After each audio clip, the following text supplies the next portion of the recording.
या कुन्देन्दुतुषारहारधवला या शुभ्रवस्त्रामृता या वीणावरदण्डमण्डितकरा या श्वेतपद्मासना या ब्रह्माच्युतशङ्कर प्रभृतिभिर्देवैः सदा वन्दिता सा मां पातु सरस्वती भगवती निःशेषजाड्यापहा।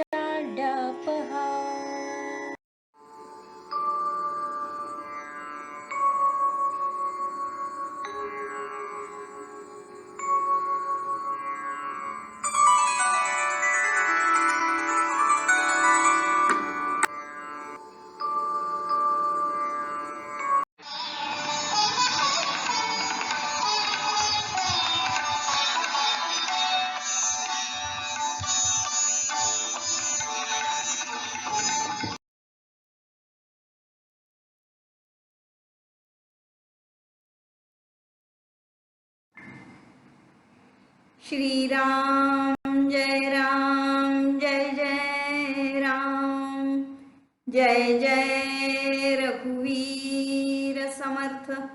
समस्त जन कल्याणे निरतं करुणामयं नमामि चिन्मयं देवं सद्गुरुं ब्रह्मविद्वरं।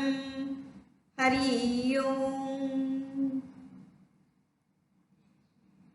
जे परमार्थ मार्गीचा विचार निवडून दावी सारासार, भवसिंधूचा पैलपार पाववी शब्दबळे श्रीराम। नमस्ते शारदे देवी काश्मीरपुरवासिनी, त्वामहं प्रार्थये नित्यं विद्यादानं च देहि मे।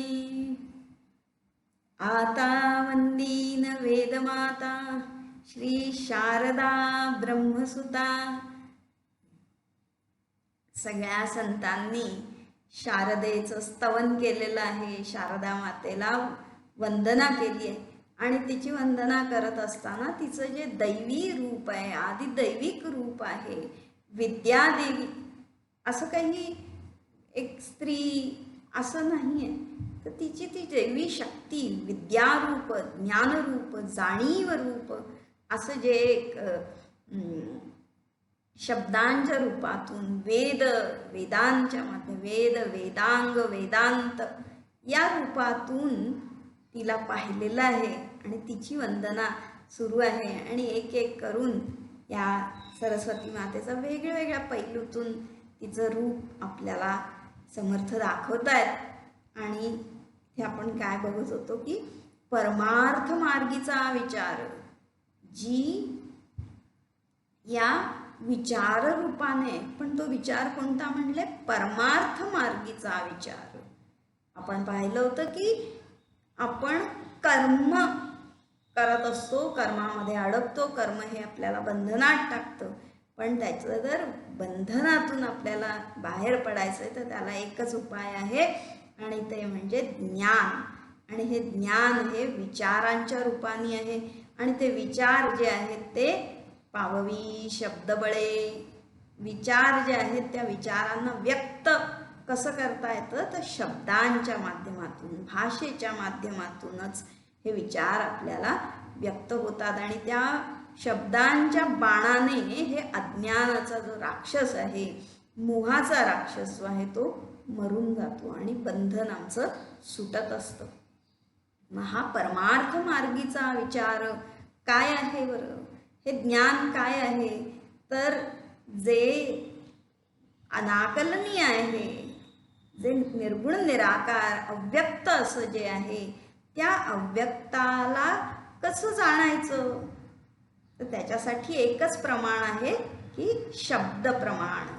वेदांतो नाम उपनिषद प्रमाण। उपनिषदांमध्ये जे सांगितलं, जे वेदांमध्ये जे सांगितलं, म्हणजे शब्दाच्याच माध्यमातून जे सांगितलं, तोच एक आपल्याला उपाय आहे.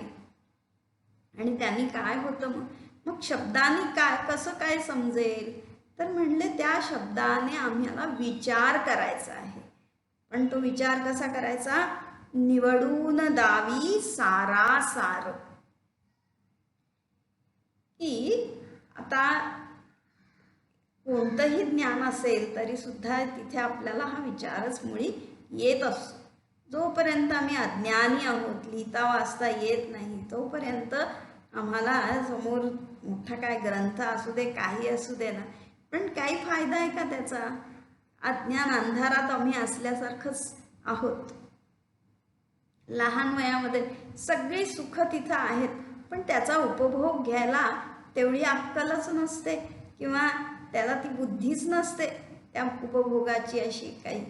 तर अज्ञान हे जे आहे, त्या अज्ञान जे आहे, मग हे ज्ञानाने कसं होतं, तर विचार जो आहे, आणि तो विचार सार आणि असार असा विचार आहे.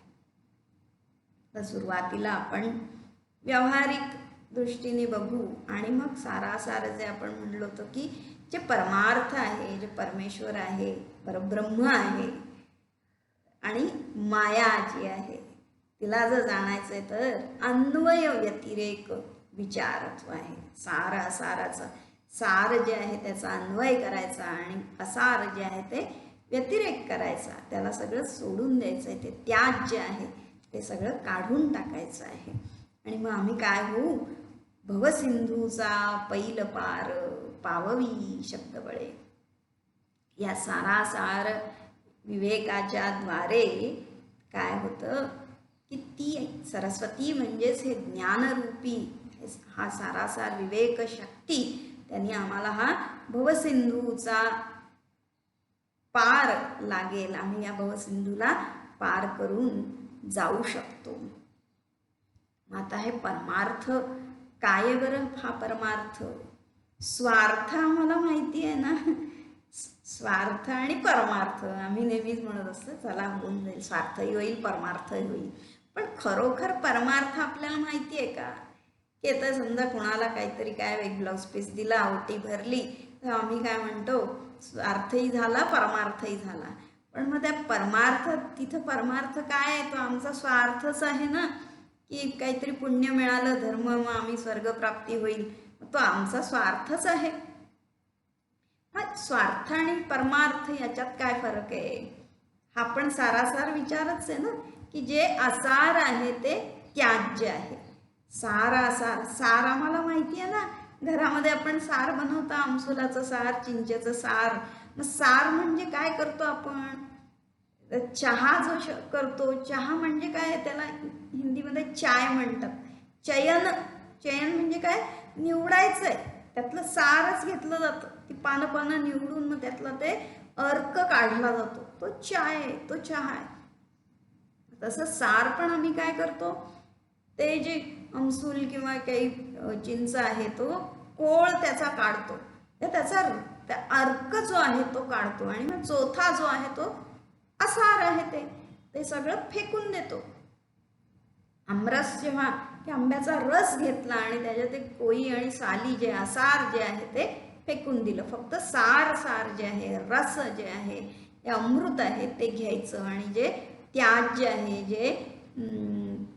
जे काय म्हणा विष आहे, ते असार जे आहे ते टाकून द्यायचं. मग हा सारासार विचार उकलून दावी म्हटले. मग आता आम्ही पहिला सारासार विचार काय, स्वार्थ आणि परमार्थ हाच तर आपल्याला कळला पाहिजे ना. तो जो परमार्थाचा विचार आहे ते म्हणजे काय आहे, सरस्वतीचं रूप आहे.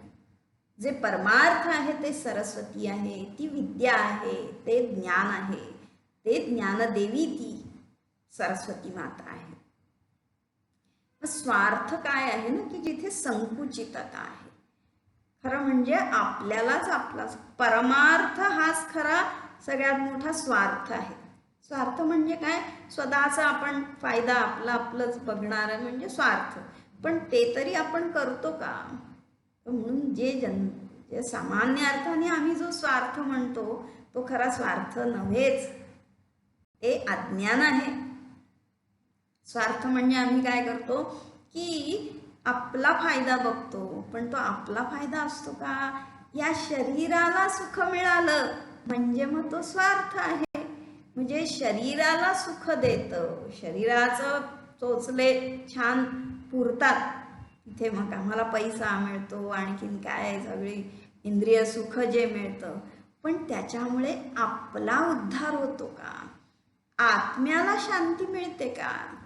जिथे शरीराला सुख मिळतं पण आत्म्याला शांती मिळत नाही, तर तो काय आहे? स्वार्थ आहे.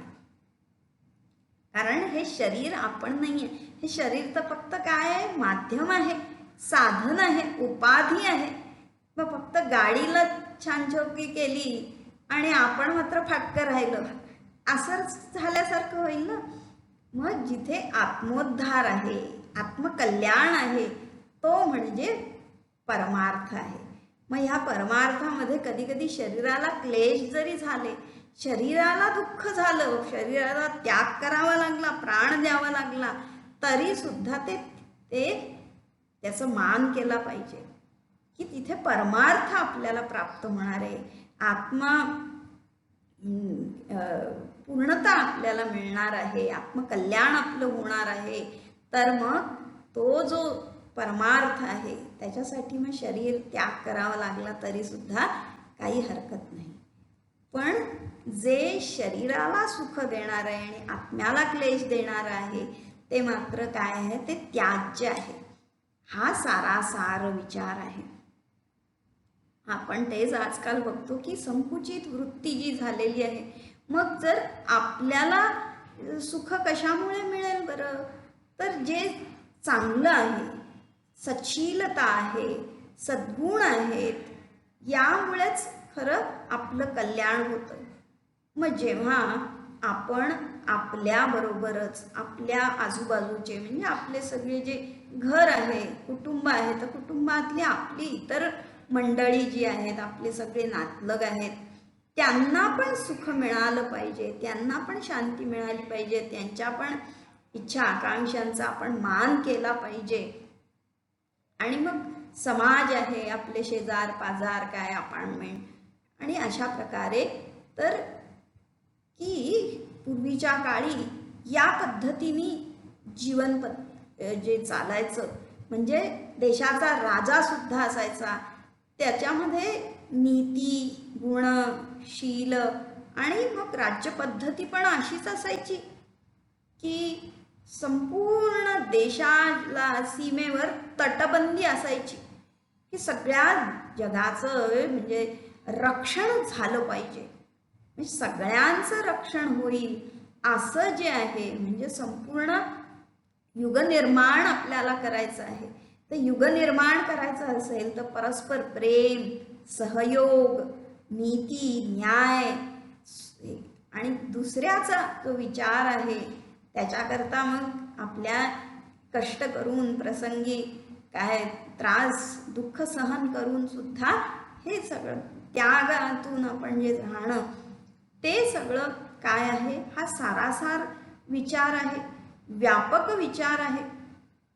जे असार आहे, जे माझं साधन आहे ते दुय्यम आहे, पण जे आत्मतत्व आहे, जे चैतन्य आहे ते महत्त्वाचं आहे.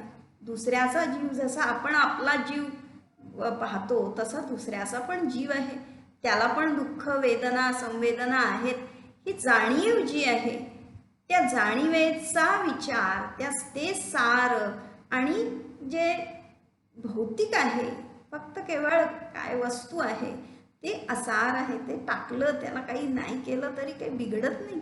मग तो सार आणि सार आणि असार हे जे उलगडून जी दाखवते, म्हणजे प्रत्येक परिस्थिती किंवा प्रत्येक क्षणी आपण जे विचार करत असतो तिथे हा सारासार विचार असतो ना.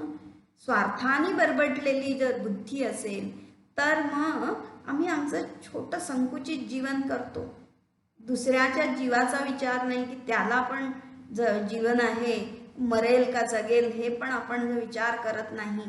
तर ते काय आहे? ती सगळी कुबुद्धी आहे ती. तिथे सरस्वतीचं वास्तव्यच नाहीये, मुळी दुष्टता आहे ती सगळी. मग आता हे सगळं जे सामान्य स्तरावरचं, लौकिक स्तरावर, व्यावहारिक स्तरावर जरी हे सारासार असलं तरी सुद्धा हा विचार आम्हाला कुठे नेऊन पोचतो? परमार्थाकडे नेतो. आपला आत्मोद्धार होऊ शकतो. जे सूक्ष्म आहे, सूक्ष्माहून सूक्ष्म आहे, ते आम्ही जाणू शकतो.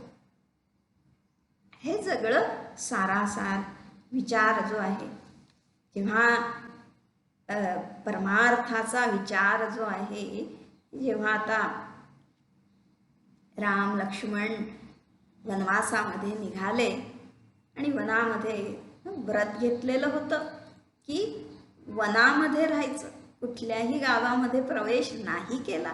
कोण होतं बघणारं तिथे? पण नाही, स्वतःनी की नाही आम्ही वनवासी आहोत, तर वनामध्येच राहणार. मग वनात जाताना निषाद राजाची भेट झाली आणि मग निषाद राजा म्हणला, आमच्या राज्यामध्ये या. आता ते आदिवासी भाग सगळा, पण ते म्हणले नाही, आम्ही वनवासी आहोत. मग इथे काय आहे बरं? अयोध्या कुठं लांब आहे, लांब कुठं राहिली, आता काय कोण बघतंय, चला राहू आम्ही गावामध्ये. पण नाही केलं असं रामाने. सारासार विचार आहे. सरस्वती माता तिथे सतत त्यांच्या मनक्रम वचन, मनामध्ये, त्यांच्या कर्मामध्ये आणि वाणीमध्ये सतत तिचा वास होता, उलगडू न जावी. आणि म्हणून तर माय जेव्हा आता निषाद राजा, त्याला फार दुःख झालं.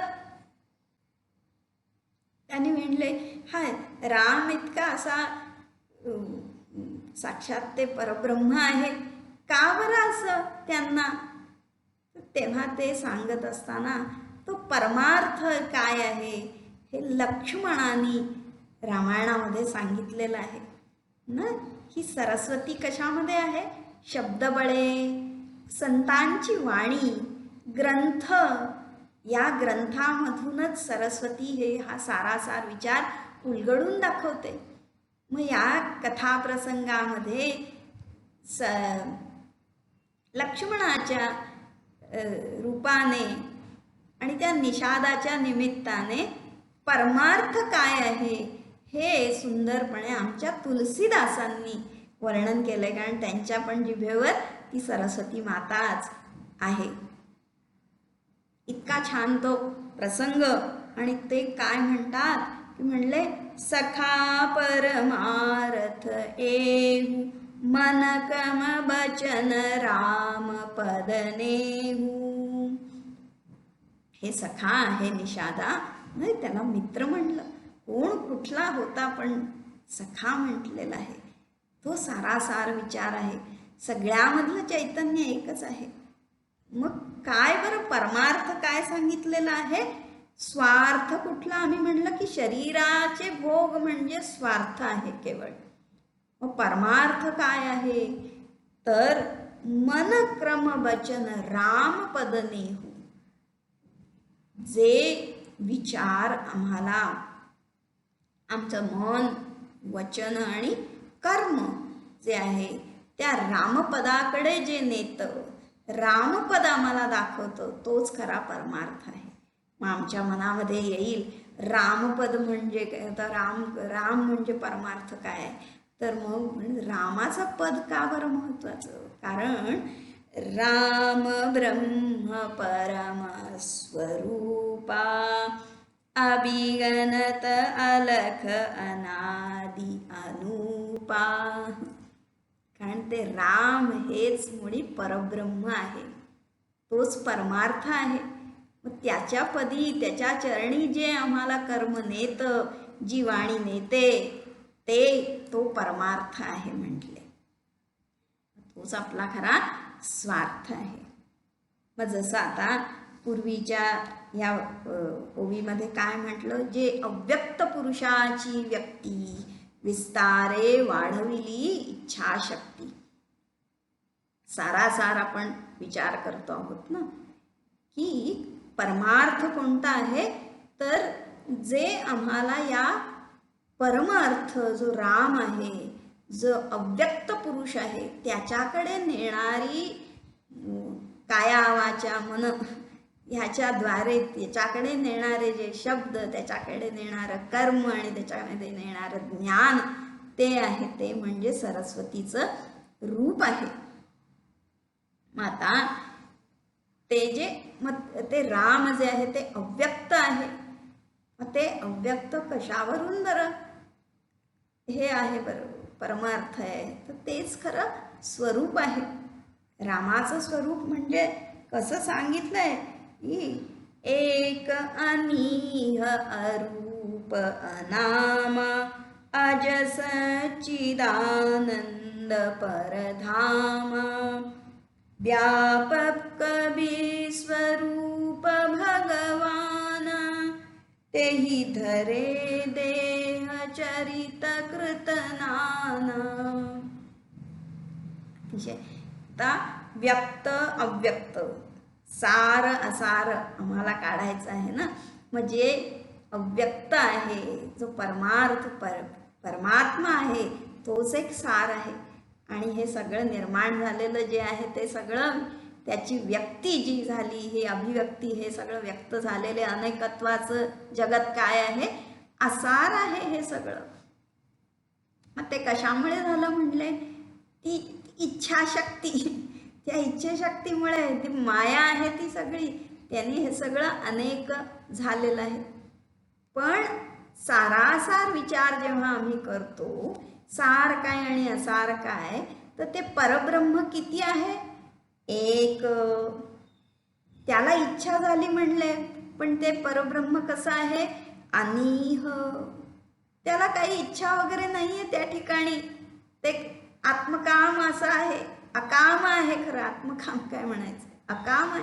तिथं कामना, इच्छा, आशा ते काही नावाला सुद्धा नाहीये तिथे. मग हे सगळं व्यक्त ते कसं आहे, अरूप. रूप असेल तर नाम आलं, व्यक्त असेल तर आम्ही त्याला काहीतरी म्हणू, हे चांगलं आहे, वाईट आहे, अमुक आहे, तमुक आहे, काळा आहे, गोरं आहे, काय आहे. पण ते अव्यक्तच आहे, अरूप. मग त्याला नाम तरी कुठलं आहे, असं ते आहे. एक अनिह अरूप अनामा. मग या शब्द जेव्हा आम्ही ऐकू, ते जाणण्याचा प्रयत्न करू, मग तेव्हा आमची सारासार बुद्धी वाढेल. हे परब्रह्म असं. आणि ते व्यक्त होतं म्हणजे काय, जन्माला येतं ना हे सगळं जगत. पण परमेश्वर कसा आहे, अज. तो कधी जन्माला येत नाही, अजन्मा आहे. मग तो नाही आहे का मग, सच्चिदानंद परधामा.